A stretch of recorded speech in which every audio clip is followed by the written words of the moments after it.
اعوذ باللہ من الشیطان الرجیم بسم اللہ الرحمن الرحیم سبحانک لا علم لنا الا ما علمتنا انک انت العلیم الحکیم۔ آج میراث کا 5واں سبق ہے۔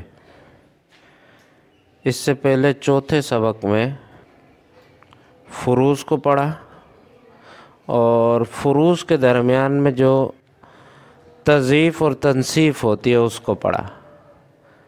فروض کل 6 ہیں: نصف، ربع، ثمن، ثلث، ثلثان، سدس، اور ان کے مخارج 5 ہیں۔ نصف کا مخرج 2 ہے، ربع کا مخرج 4 ہے، ثمن کا مخرج 8 ہے، ثلث اور ثلثان کا مخرج 3 ہے، اور سدس کا مخرج 6 ہے۔ اچھا دیکھیں، یہ جو سبق تھا، سبق نمبر 4، اس کا تعلق کتاب میں جو ہے سراجی میں وہ 2 جگہوں سے ہے۔ یعنی اس طرح کی عبارت جو ہے نا 2 جگہوں پر آئی ہے۔ وہ کتاب دیکھیں، ایک صفحہ نمبر 13، باب معرفت الفروض و مستحقیہا، الفروض المقدرۃ فی کتاب اللہ تعالی 6، النصف والربع والثمن والثلثان والثلث والسدس علی التضعیف والتنصیف، ایک یہ، اور دوسرا اسی کتاب میں 45 نمبر صفحے پر،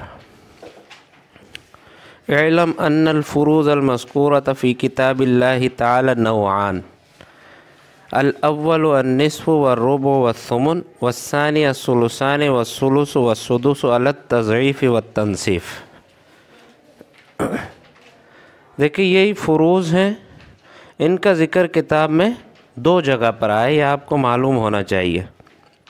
وہاں پر مطلقاً کہہ دیا کہ فروض جو ہے جو اللہ تبارک و تعالیٰ نے اپنے کتاب یعنی قرآن مجید میں ذکر فرمائے ہیں وہ 6 ہیں، اور یہاں پر بھی یہ ہے کہ فروض جو ہیں جو ذکر کیے گئے ہیں اللہ تعالیٰ کی کتاب میں وہ 2 قسموں پر ہیں۔ وہاں پر مطلقاً کہہ دیا فروض 6 ہیں، اور یہاں پر جو ہے نا ان فروض کی 2 قسمیں بنائی ہیں۔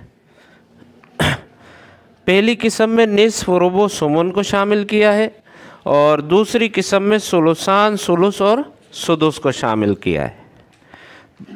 بات دونوں میں ایک ہی ہے، کوئی فرق نہیں ہے وہاں اس عبارت میں بھی اور اس عبارت میں بھی، بس یہاں پر ترتیب یہ دی کہ یہاں پر ان دونوں کی 2 قسمیں بنا دی۔ پہلی قسم میں نصف، ربع، ثمن، اور دوسری قسم میں ثلث، ثلثان اور سدس ہے۔ تو اب جو ہم سبق پڑھیں گے اس کا تعلق بھی اسی عبارت سے ہوگا، صفحہ نمبر 45 کے باب مخارج الفروض سے ہوگا۔ تو آج کا سبق بھی بہت اہم ہے اس اعتبار سے کہ آج کے سبق میں قواعد کو سمجھایا جائے گا۔ مسئلہ بنانے کا قاعدہ نمبر 1،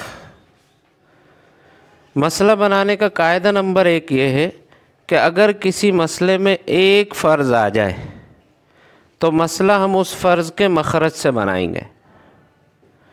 اگر کسی مسئلے میں نصف آ جائے تو نصف کا مخرج کیا ہے؟ 2، تو مسئلہ کس سے بنائیں گے؟ 2 سے بنائیں گے۔ اگر کسی مسئلے میں ربع آ جائے تو ربع کا مخرج 4 ہے، تو مسئلہ 4 سے بنے گا۔ اگر کسی مسئلے میں ثمن آ جائے، 1/8 آ جائے، تو ثمن کا مخرج 8 ہے، مسئلہ 8 سے بنے گا۔ اگر کسی مسئلے میں ثلث آ جائے تو ثلث کا مخرج 3 ہے، مسئلہ 3 سے بنے گا۔ اگر کسی مسئلے میں ثلثان آ جائے تو ثلثان کا مخرج 3 ہے، تو مسئلہ یہاں پر بھی 3 ہی سے بنے گا۔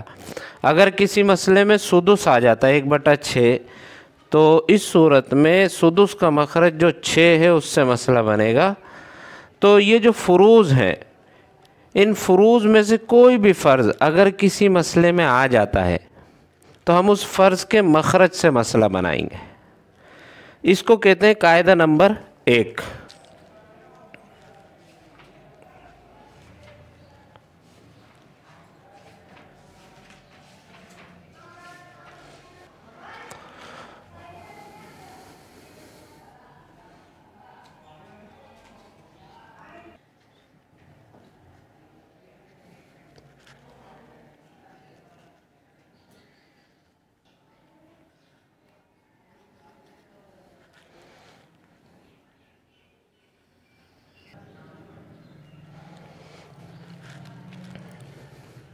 یہ دیکھیں مسئلہ بنانے کا قاعدہ نمبر 1، اگر کسی مسئلے میں ایک فرض آ جائے تو مسئلہ ہم اس فرض کے مخرج سے بنائیں گے۔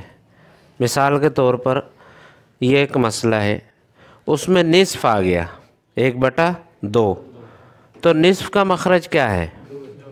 2 ہے، تو یہاں پر مسئلہ کس سے بنے گا؟ 2 سے۔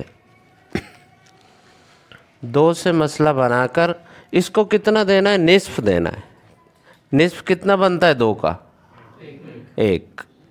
باقی کتنا بچا؟ 1۔ اس کو یہاں پر آپ باقی کر کے رکھ دیں۔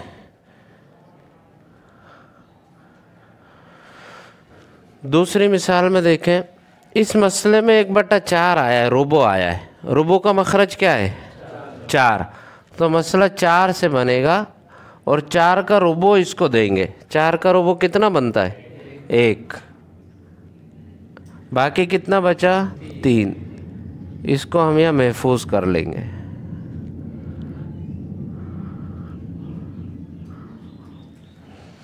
مثال نمبر 3 میں دیکھیں، اس مسئلے میں سمن آیا ہے 1/8 اور سمن کا مخرج کیا ہے؟ 8، تو مسئلہ کس سے بنے گا؟ 8 سے۔ 8 کا سمن کتنا بنے گا؟ 1۔ باقی کتنا بچا؟ 7۔ اس کو یہاں محفوظ کر لیں گے۔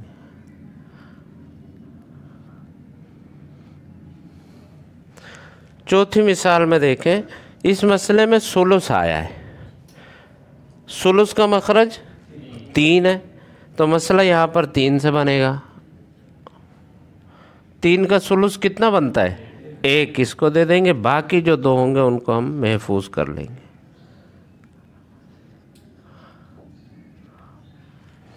مثال نمبر 5 میں اس مسئلے میں ثلثان آیا ہے 2/3، تو مسئلہ کتنے سے بنے گا؟ ثلثان کا مخرج کیا ہے؟ 3۔ 3 کا ثلثان کتنا ہوگا؟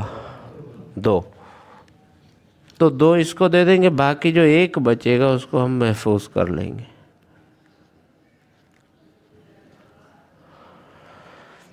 چھٹی مثال میں دیکھیں، اس میں سدس آیا ہے 1/6 اور سدس کا مخرج کیا ہے؟ 6، تو مسئلہ یہاں پر کتنے سے بنے گا؟ 6 سے۔ 6 کا سدس 1 اس کو دے دیں گے، باقی 5 یہ محفوظ کر لیں گے۔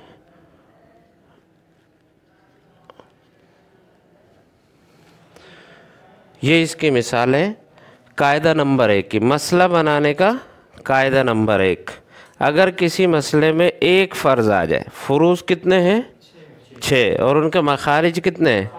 5۔ نصف کا مخرج کیا ہے؟ ربع کا مخرج، سمن کا مخرج، ثلث کا مخرج، ثلثان کا اور سدس کا 6۔